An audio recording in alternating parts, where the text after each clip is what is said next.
Hello friends, good morning. आज हम बात करेंगे retail loans, credit card loans और क्या मिडिल क्लास एक बड़ी रिस्क पर है as far as India is concern.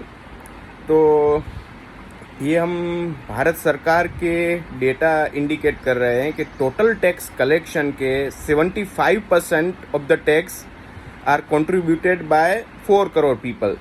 यानी कि ये जो लोग हैं 4 करोड़ लोग जो टोटल टैक्स का 75% कंट्रीब्यूट कर रहे हैं, वो लोग हैं 5 लाख से 1 करोड़ की इनकम कमाने वाले लोग, जिसको अपन आइडियली मिडिल क्लास बोलते हैं।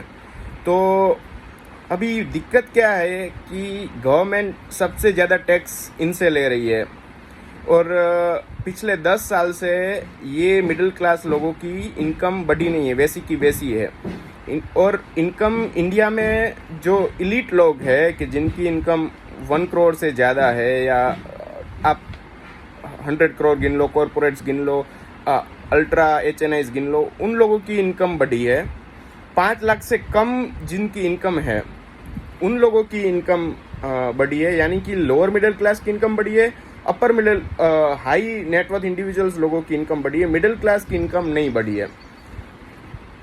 तो ये एक बहुत बड़ी दिक्कत है कि स्कूल फीस बढ़ रहे हैं, मेडिक्लेम यानी कि ये इंश्योरेंस के खर्चे बढ़ रहे हैं, हेल्थ सेक्टर के खर्चे बढ़ रहे हैं, खाने पीने का खर्चे बढ़ रहे हैं, लेकिन उनकी इनकम नहीं बढ़ी है। और दूसरा, अभी RBI के डेटा के अकॉर्डिंग टोटल 12% टोटल लोन के आउटस्टैंडिंग रिटेल के है, जिसमें CC और रिटेल लोन के आता है। यानी कि वो भी मिडिल क्लास लोगों का एक्सपोजर है, जो पिछले डिकेड से बहुत ज़्यादा है। पिछले डिकेड में एवरेज था 4%, तो वो 3 गुना बढ़ चुका है। तो ये वाकई में ही इंडियन इकोनॉमी के लिए बहुत बहुत बड़ा रिस्क है। ये डेटा मैंने लिया है सौरभ मुखर्जी से, जो वो फंड मैनेजर है एट मार्सेलस इन्वेस्टमेंट मैनेजर्स करके उनका PMS है। तो credits to them. Have a nice day.